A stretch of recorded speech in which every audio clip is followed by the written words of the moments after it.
This time I want to take you on a whirlwind tour of the robotic probes, the successful ones that NASA has sent to Mars. And this represents like a purposeful kind of replacement of sending astronauts into space. I mean, scientifically speaking, it is certainly true that you can do great science and exploration and discovery for cheaper, and of course, it's much safer because you're not launching any human beings. And of course, you can make these robots go faster and land them more brutally, as you'll see in the videos that I'm assigning you to watch, which are fascinating about how they landed these. Um, and so it's better in almost every way, except for it takes the human element out of it, right? And so that whole idea that Neil deGrasse Tyson talks about making heroes with the NASA program is not there. But these little guys are accomplishing a lot and really has paved a road forward to doing more sort of robotic exploration of other moons and planets. But so far, this is it, aside from an asteroid or two and Mars and the moon. So it starts back in 97. I'm not going to read all the information. I mean, it's here for you to see kind of the details, but the Sojourner was landing. It was a wheeled robotic rover, and it did work. And it was basically there to just prove the feasibility of it. It didn't have a long lifespan, and it didn't have a great mission. It was just, that's why it was called the Pathfinder, is because they're kind of proving in principle that we could do it, and it wouldn't cost a lot of money, and then it could be successful. So it paved the path, if you will, to for the larger, more expensive robotic explorers that we sent afterwards.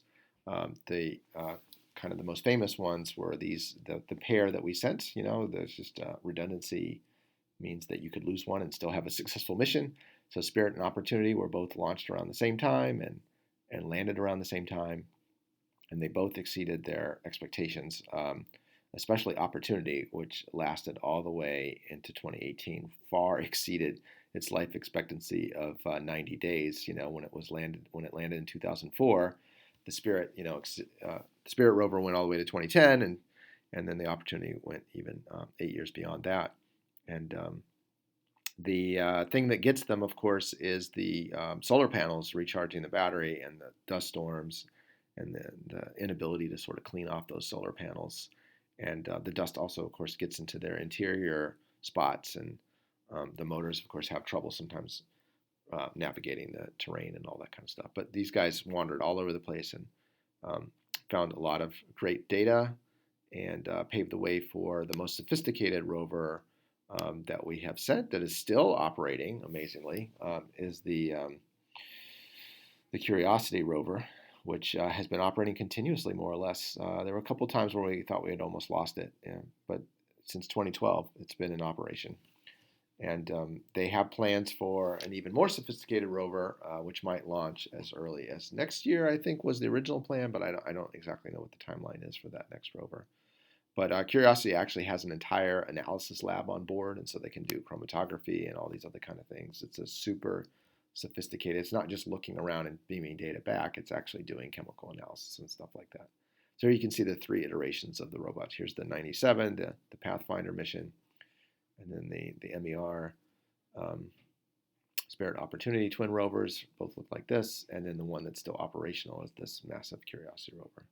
So I really highly recommend that you do watch the videos that I linked in. I think it's actually one video that shows how we landed the Curiosity rover. Is they call it 7 Minutes of Terror. It's an engineering masterpiece, really. It's quite amazing. And, it shows what you can do if you're freed from having to protect fragile human bodies, on these landings and on these takeoffs. Okay, another sort of criminally short whirlwind tour of the Martian expeditions to date by NASA.